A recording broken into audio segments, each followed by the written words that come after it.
विवेक और टीना के शादी को कुछ ही दिन हुए थे।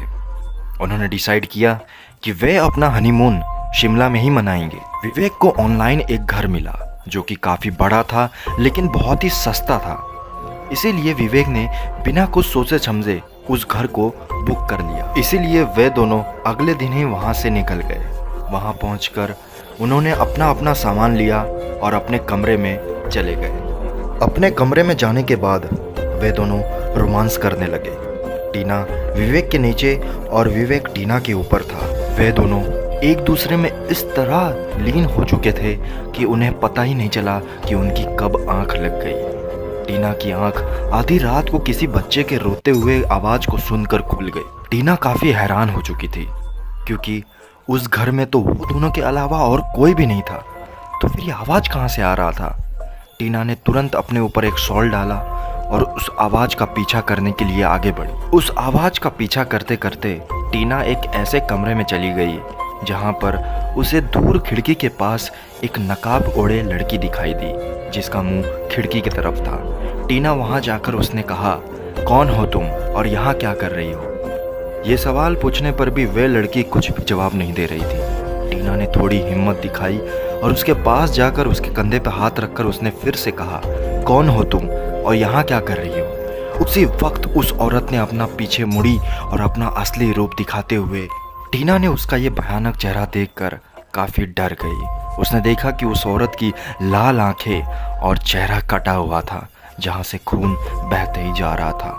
इतना देखकर वह औरत जोर-जोर से चिल्लाने लगी। ये चिल्लाहट सुनकर टीना एकदम सुन सी हो गई, मानो उसके हाथ और पाँव बंद से गए हों। वो चाहकर भी कुछ न कर सकी।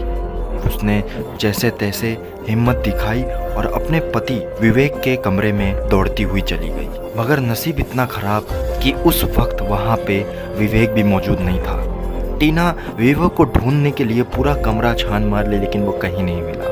ढूंढते ढूंढते टीना बिल्डिंग के छत पर चली गई। वहाँ पर जाकर उसने देखा तो उसके पैरों तले जमीन ही खिसक गई। टीना ने देखा कि विवेक छत के ऊपर उसके कॉर्नर के तरफ खड़ा है। विवेक एकदम सुन सा हो चुका था। टीना ने काफ़ी आवाज़ें लगाई मगर विवेक कुछ भी रिस्पॉन्स नहीं दे रहा था। ऐसा लग रहा था मानो विवेक किसी के वश में आ चुका हो। और फिर कुछ ही समय बाद विवेक छत से कूद जाता है। टीना ये सब देखकर मानो पागल सी हो गई।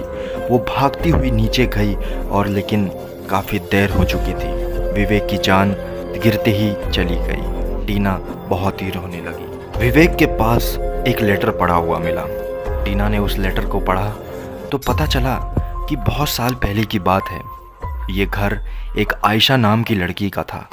आयशा के नाम पे ये घर होने के कारण उसका पति ये घर बेचना चाहता था मगर बेच नहीं पा रहा था। इसलिए एक दिन गुस्से में आकर उसके पति ने आयशा को छत के ऊपर से धक्का मार दिया जिस कारण आयशा की तुरंत उसी समय मौत हो गई। उस दिन के बाद उसके पति ने ये घर तो बेच दिया मगर आयशा की आत्मा कभी भी इस घर को छोड़ न सकी। ये हादसा होने के बाद टीना की दिमागी हालत ठीक नहीं थी, इसलिए वे हॉस्पिटल में कुछ दिन आराम की और सोच रही थी कि कैसी उसकी किस्मत है जो उस घर में उसे जाना पड़ा और उसके पति की मौत हो।